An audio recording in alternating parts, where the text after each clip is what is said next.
Elden Ring is an amazingly massive game. There's so much to do during your stay in the lands between as you make your way to becoming the Elden Lord. There's a lot to learn here about the lands and its history too, but there's also a lot of mystery to behold, questions that haven't been answered. One of those mysteries that I find incredibly interesting is everything regarding the One Great. When Hyetta tells us the words of the Three Fingers, she references the One Great, stating, Thank you.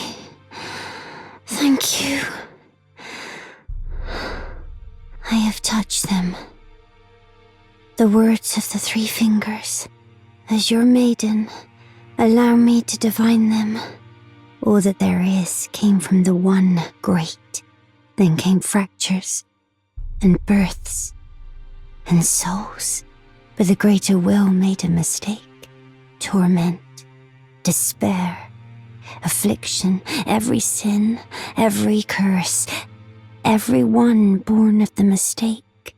And so, what was borrowed must be returned, melted all away with the yellow chaos flame, until all is one again. That's some pretty mysterious dialogue that brings a lot into question. So, is the One Great an outer god? A deity, a being, a concept, or an event? To theorize on all of that, we need to understand the relationships that the Greater Will, the Flame of Frenzy, and the Crucible have to the One Great, and I hope you enjoy this massive deep dive.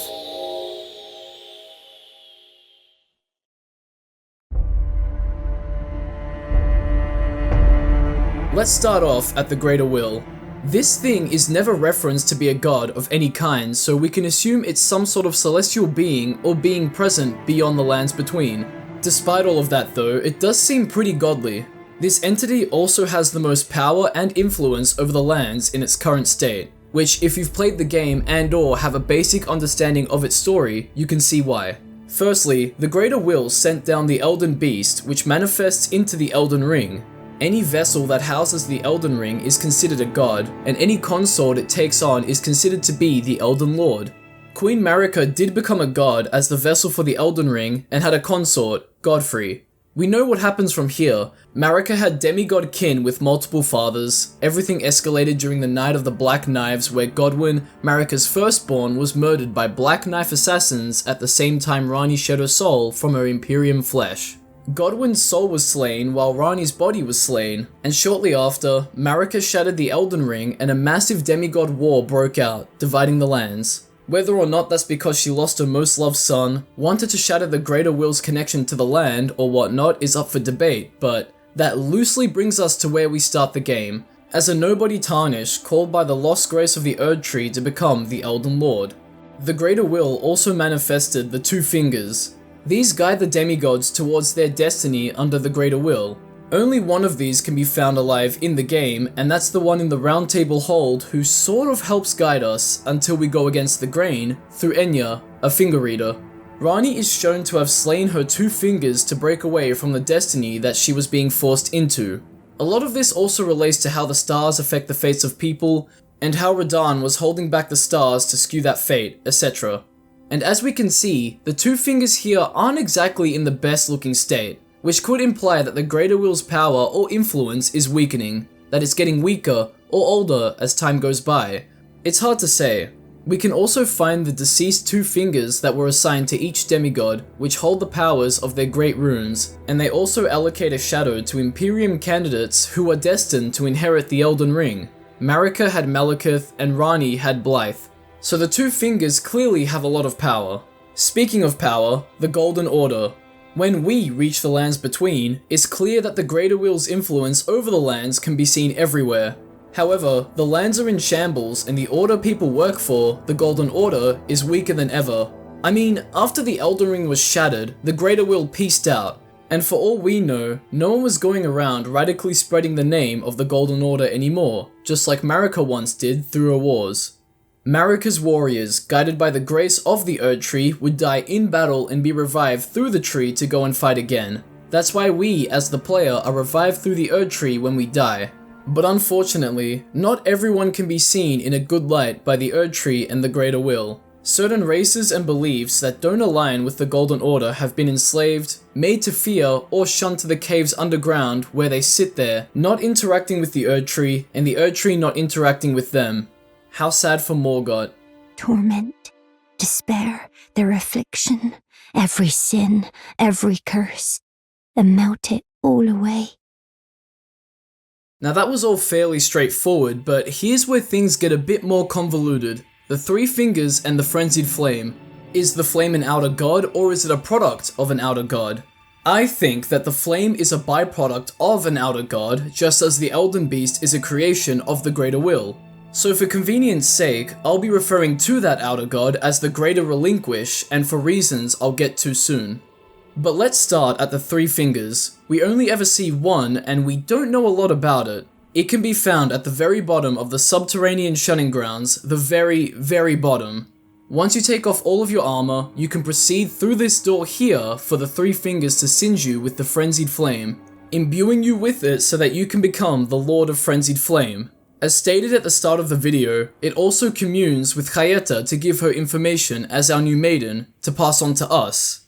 So it can give us something powerful and important, just like the Two Fingers, and relay information to other people like the Two Fingers can. But can it do anything else?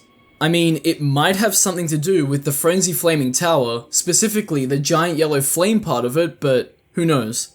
One thing that I find very interesting is that 3 digits are seen as a bad omen according to the 4-toed fowl foot item description. So naturally, a 4-toed fowls is a gift of great luck indeed. So I wonder if the number 2 would be considered lucky as well because of the association with the Two Fingers, and because the symbolism of 2 is found everywhere in this game, and I mean everywhere. So much so that I went on an absolute tangent in my Elden Ring iceberg video, and if you haven't seen it already, why don't you give it a watch after this video?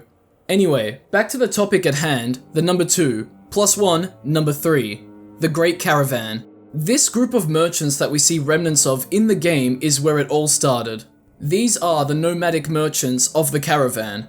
As the nomadic merchants' chapeau and pants item descriptions state, these merchants once thrived as the Great Caravan, but after being accused of heretical beliefs, their entire clan was rounded up and buried alive far underground. Then, they chanted a curse of despair and summoned the flame of frenzy. So who buried them underground? Well, most likely the Golden Order. Torment, despair, their affliction, every sin, every curse, and melt it all away. They were shunned underground just like many others, and then chanted their curse to summon the flame of frenzy to the lands between.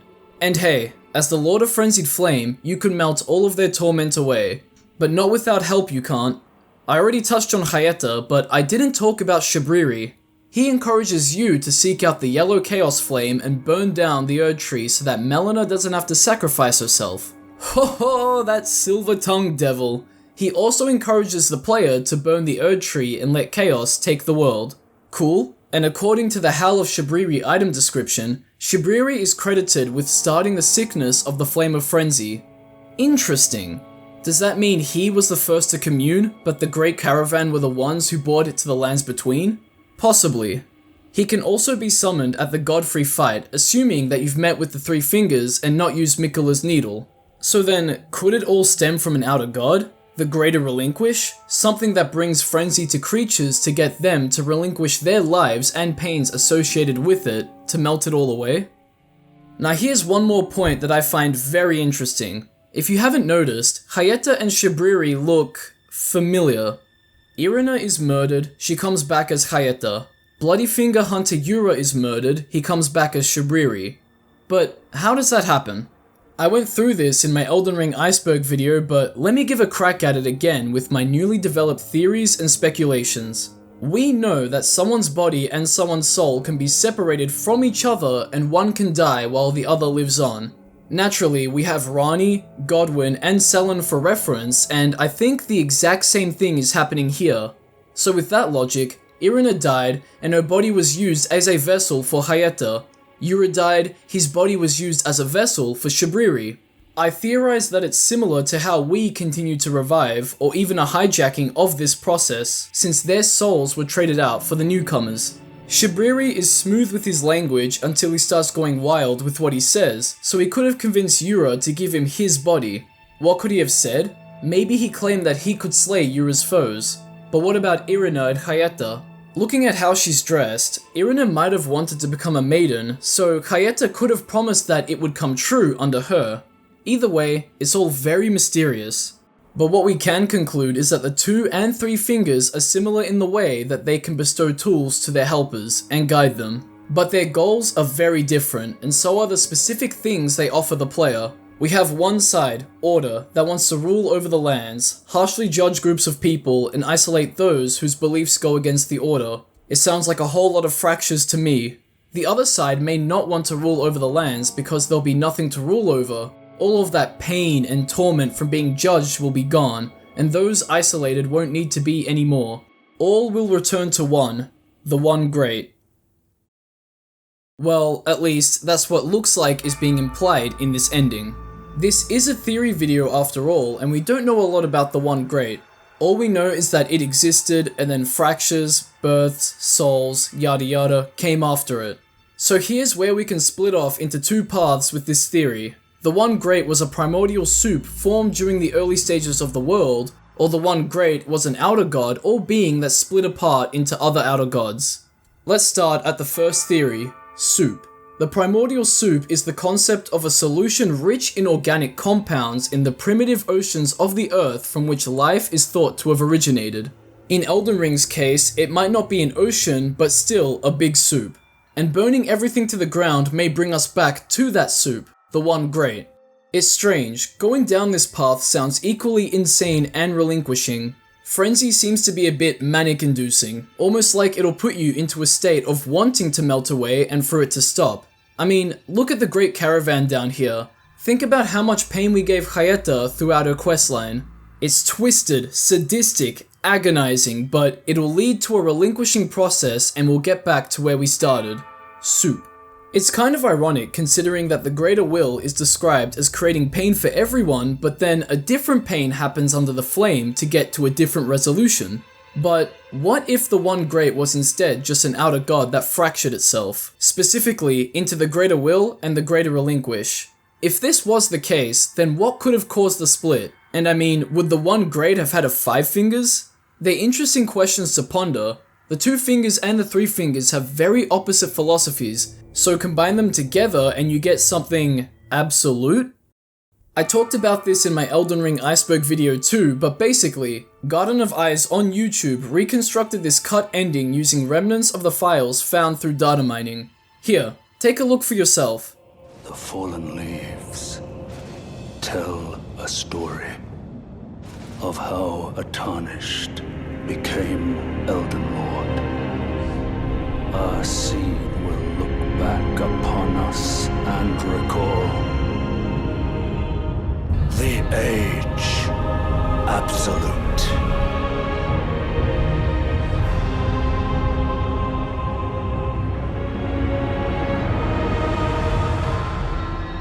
It's beautiful. It's incredible.